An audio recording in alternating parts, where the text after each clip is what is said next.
Welcome to my context comparison presentation for the TESOL course, Intro to SLA and Field of TESOL.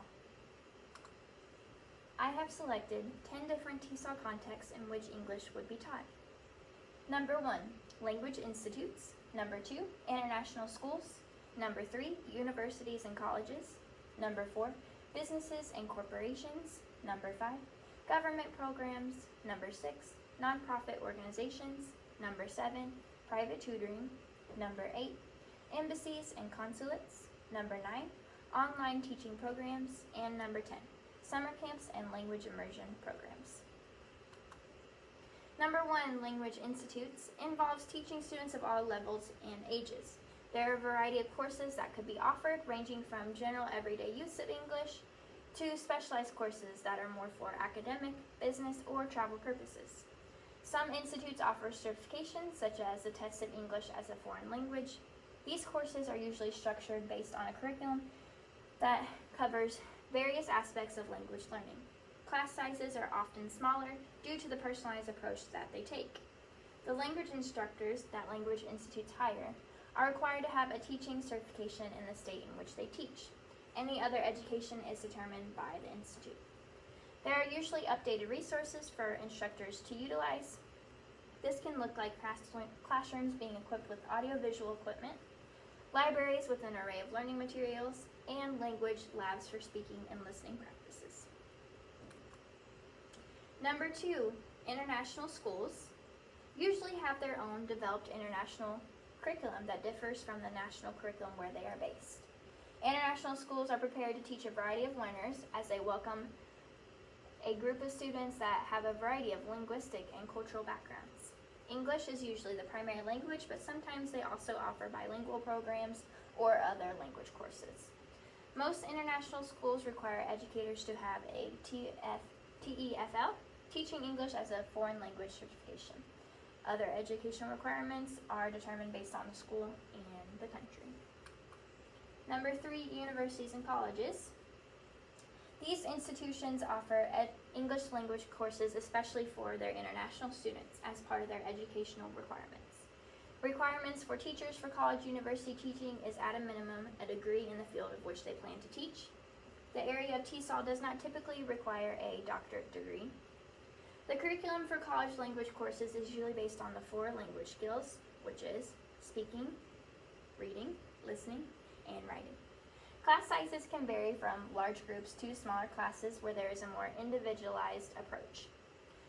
The students enrolled in English language courses may be enrolled for a variety of reasons, such as those international students, or maybe they want to improve English for personal or professional reasons. They could also be preparing to travel or study abroad in an English-speaking country. Teaching methods for colleges usually involve a mix of classroom instruction, group work, discussions, and project-based learning. Essays, presentations, and exams may be given as a way to assess student learning. There are typically many research opportunities involved in the field of English language as well. Courses can be offered both virtually and in person, and there are many professional development opportunities and community events available to extend that learning. Number 4, nonprofit organizations. The audience of nonprofit organizations are underserved individuals such as immigrants, refugees, or low-income individuals. Working with a learner may look like someone who didn't have access to traditional education resources. The curriculum may be based on those specific goals that the individual has. This can include the 4 language skills, but also may be practical skills for life and work. Typically, the teachers of English are volunteers who contribute their time and skills. There are many opportunities for professional development and to get involved with the community.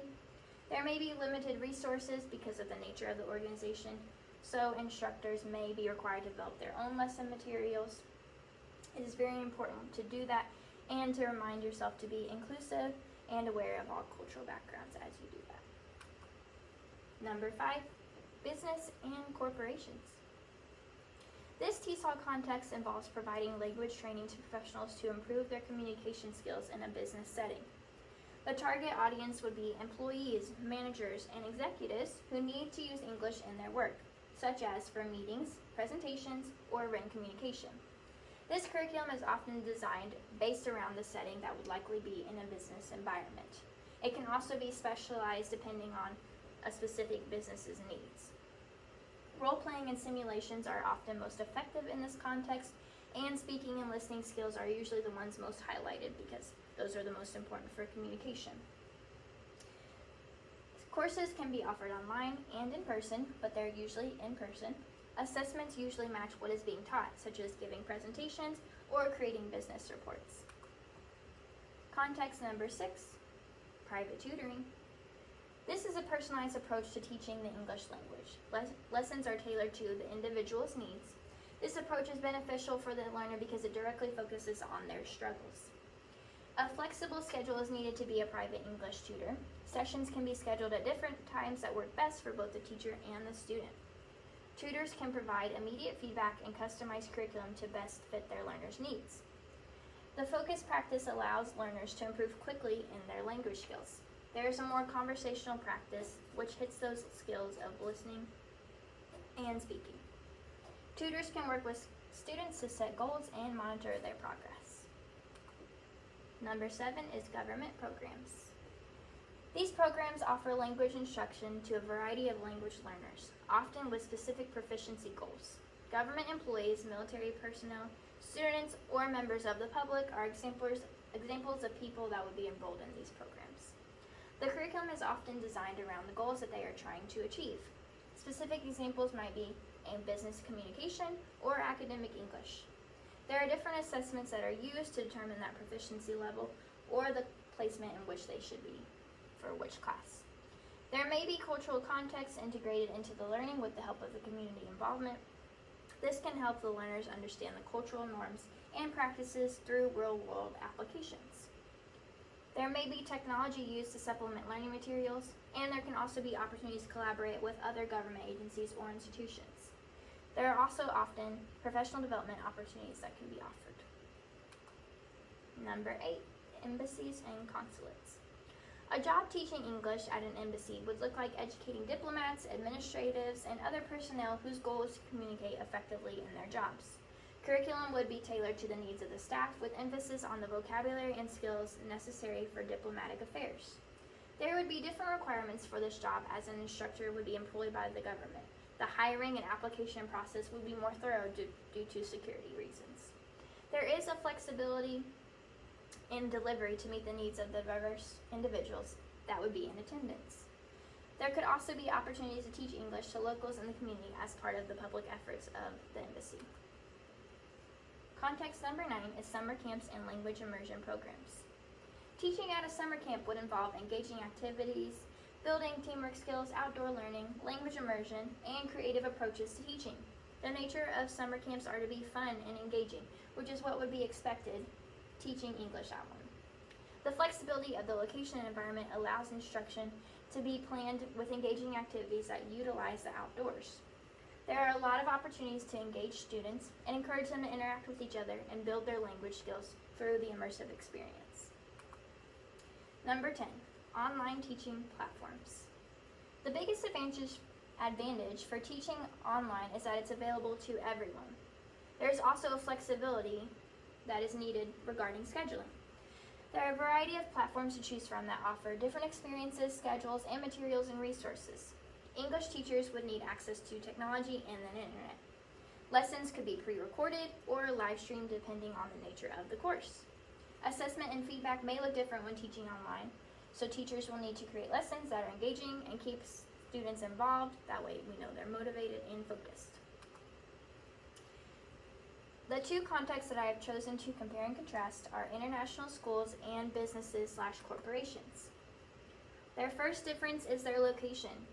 While language courses for business corporations can be offered online, they are most often conducted in person at the company's office. The environment is a professional setting that works on those language skills of speaking and listening that will be utilized in the workplace.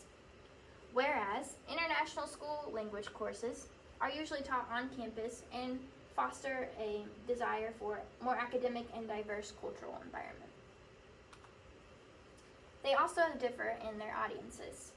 For international schools, the audience are usually students with a variety of cultural backgrounds.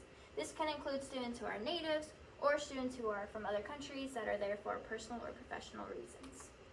The audience for businesses and corporations are your typical employees, managers, or executives who are working towards learning those communication skills that come with learning English. Those will be specific to their job roles. Their purpose for learning English also differs. The goal of teaching English in a business is to improve English skills for communication purposes. This can increase productivity and efficiency. The goal of teaching English in an international school is to develop language proficiency for academic reasons and encourage integration with a culturally diverse environment. Curriculum is another thing they differ on. Language curriculum for a business is often structured based on a specific company's needs. Oftentimes those areas put the most emphasis on speaking and listening, since those are the essential ones for communication. Examples of this are business vocabulary, presentation skills, and email writing. The curriculum at international schools are often based on international or foreign system. There are many students that come from diverse backgrounds, so it's important to have a curriculum that's inclusive to all. And the last two things that I saw that were different are the types of instruction and the assessment. In international schools, instruction is focused on all four language skills: speaking, reading, listening, and writing, whereas in the business world, it is focused on specific skills like speaking and listening that are based on real-world examples. Examples include role-playing or simulations that are related to business. Their assessments are different. International schools typically have exams, presentations, and essays, whereas businesses and corporations generally include giving presentations or business reports and participating in meetings. That concludes my presentation. So to sum it all up with what I noticed overall. Number 1, there are many similarities and differences between TESOL contexts. Number 2, there are so many more TESOL contexts than I had imagined prior to this assignment. Number 3, it was very interesting to learn about how many contexts develop their own curriculum based on their different factors.